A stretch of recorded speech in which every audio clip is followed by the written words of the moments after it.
That was the folks your boy Marcos on the 205 numbers after the name. Little Black Ops 3 action, a little tight Tuesday, a little gameplay comes down to limits of the walls, the little wire. I want to put Black Ops 3, man. I want to talk a little bit about Black Ops 3, yo. How crazy is it, man, that like we're still getting DLC for Black Ops 3 though? Like, word, like that's a thing. I didn't know that was like still a thing.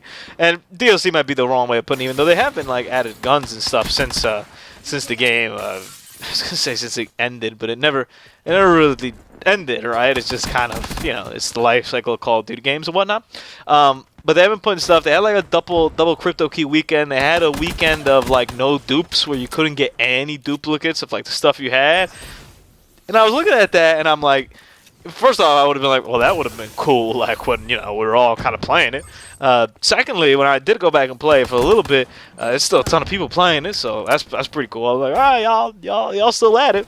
They're still adding weapons, and I kind of don't really know how to feel about that necessarily.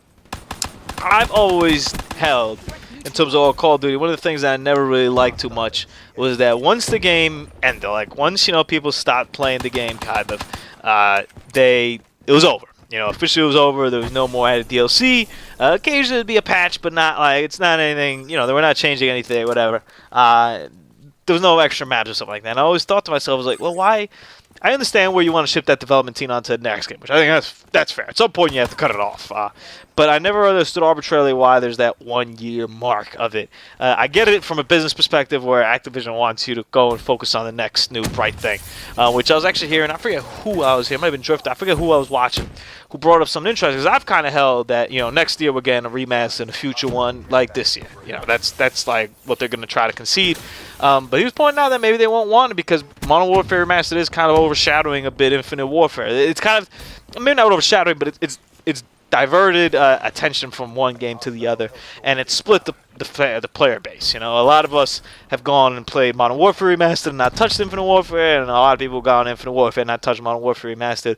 And there's some that kind of dabble in the middle, but it might not be enough to keep both player bases alive for too long. I think, honestly, objectively speaking, there's probably more people playing Modern Warfare Remastered than Infinite Warfare, but that's just me saying it from my side. I'm just grateful that every time I go and play Modern Warfare Remastered, the lobbies are stacked. And I'm like, word. I'm like, let's do this. And it's been a good time, man. I'm thoroughly enjoying myself in Modern Warfare Remastered, especially with the new maps. Not enjoying too much, and maybe I'll talk about it in tomorrow's video a little bit. The rumors that they might be adding weapons or whatnot, but we'll leave that for tomorrow. Today we're talking about Black Ops 3. So, in my eyes, I think it's cool. I'm completely cool with... I understand cutting off the DLC. I understand shifting the focus to the new game. I also understand that part of this might be that they're realizing, oh yeah, like people ain't really feeling Infinite Warfare as much as they were feeling Black Ops 3. But it just would have been cool to have those events when we were actually playing them. But I think the event part, I think I should continue. I don't see any reason why, like for example, I'm recording this on Saturday, right before Martin Luther King holiday here in the States, and they got like double XP, I believe, for Infinite Warfare throughout that time. And it would have been cool to like doing it in Call of Duty Black Ops 3. Like, why don't you literally just put double XP all across the board? In essence, it's a service, right? Like Call of Duty is a service. Although it is a game, it's a service that kind of changes every year. You kind of have to put in $60 to $100 if you want to get all the DLCs into it and whatnot. So who really cares what Call of Duty you're playing necessarily, as long as you're playing a Call of Duty? I think that's fair for everybody involved, Activision, the developers, and us, the players. And that's kind of how I treated Call of Duty this year, and I think that's kind of how I'll treat it going forward. Unless there's, unless Sledgehammer comes out and drops like a bombshell on me where I'm like, yo, this is the game that I want to play. I see where I'm fading off the series. Not necessarily not playing anymore, just not playing every night like I used to. And that's just partially because of life, but partially just because I'm not enjoying the game as much. But not only just not playing every night, but also taking a step back and playing whatever duty I feel like playing. I've been playing a lot of, you can see on the channel, I've been playing a lot of World of War, I've been playing a lot of Black Ops 1, even though I haven't been playing too long Black Ops 1, so I'm gonna have to sit down and really play some Black Ops 1. I'm kind of still getting adjusted. I got a new internet connection here, and I'm kind of still getting adjusted. I really feel like the hit of Black Ops 1. World of War, I can kind of still play the murder game, no problem. Infinite Warfare, I don't really touch that too much. Black Ops 3, I'm fine. I actually just got my Xbox 360 hooked up online, so I'm hoping to get some Black Ops 2 back in there, because that's what we really want. Can't wait for them to make that backwards compatible. They probably know we'll make it backwards compatible because then I really wouldn't play anything else. I'm excited to go back to Black Ops 2, man. I haven't touched Black Ops 2 in like 3 or 4 years, and I'm pumped to go back to it and see if we still got it, and see how many people actually be on there, and see how it goes, man. See if they had a supply drop thing to it, right? Like make it backwards compatible. Like, yo, we gonna throw some supply drops, yo. Gonna get some ACRs up in here, and gonna get some guns, whatever. They actually had an Infinite Warfare. This is crazy.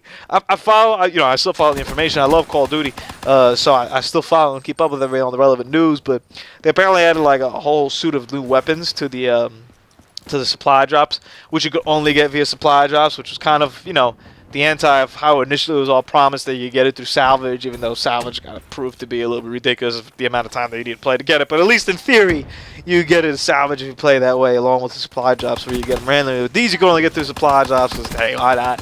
And to have topped that, they dumped a bunch of like camos and like taunt, all that stuff. And I just saw it and I was like, man, like if people don't see what's going on here, how much of a cash grab this is, and if people don't see how ridiculous of a concept it is, where like, yo, we're putting in these 3 guns, we're also putting these 3,000 other things, and you could get them randomly, or you could actually pay some dough and still get them randomly. Like, you're never gonna actually like buy them or whatever. And it's kind of crazy to think, man, when you look back at last year, where like last year it got to such a bad point, and they knew that they were messing up so bad that we had the bribes and stuff. And now we still have the contract and stuff, but we have like the special bribes where you get 700 or 75 wins, and you could unlock 1 weapon for sure. And you're like, that's relatively fair. Still not cool, but it's better than nothing, kind of deal.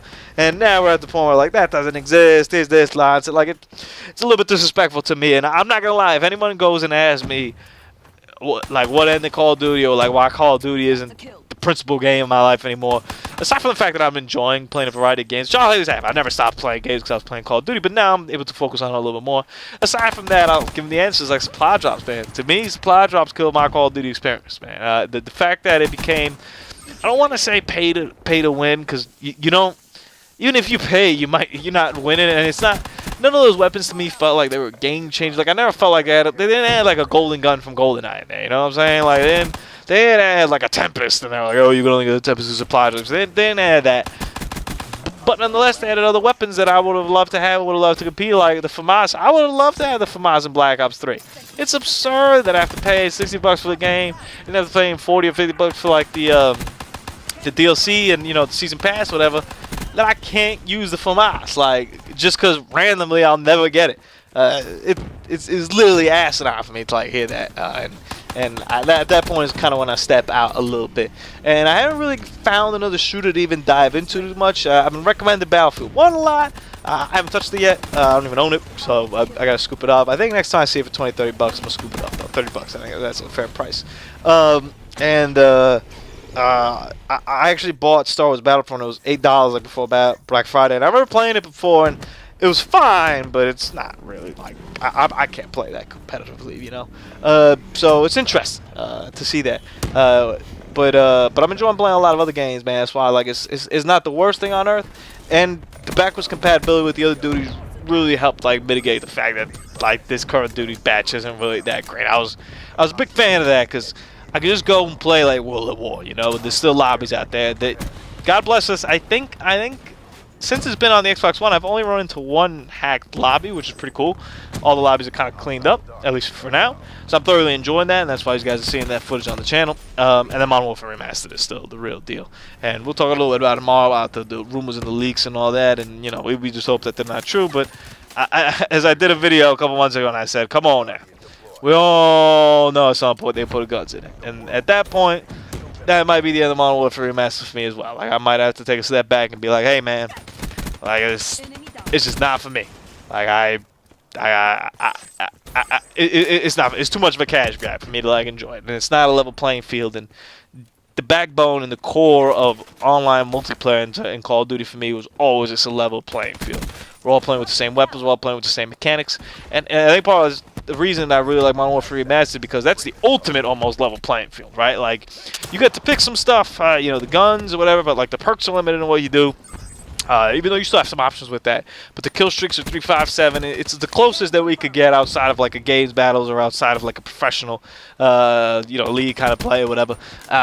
It's the closest we could get, like, or, the competitive scene, the esports scene. It's the closest on the pub side I could get of being like, yo, like, this is what we're doing, this is how we play. And after that, it got all customized, whatever. And I agree with that. The pick 10 system to me was a big advancement, especially when we look at Call of Duty. And you gotta look at that like now, like we don't have those big iterations anymore, those big steps. Like the pick 10 system was huge. The picking the kill streaks was huge. Like those were like big steps. I remember the heartbeat sensor. Like people were so excited Modern Warfare 2. I don't feel we got that anymore, and instead what we got is a lottery system for weapons, and maybe cool ideas in there, maybe some cool guns, right? Like the Banshee, the shotgun in Black Ops 3, that was pretty cool. I saw it once. Somebody killed me once with it. It was pretty dope. I picked it up, and then I got popped, and that was it. That was my experience with the Banshee. Looks cool. Maybe it was great. Maybe it was a good addition to the game. We don't see it. So there's a little supply job venting, man. Deuces.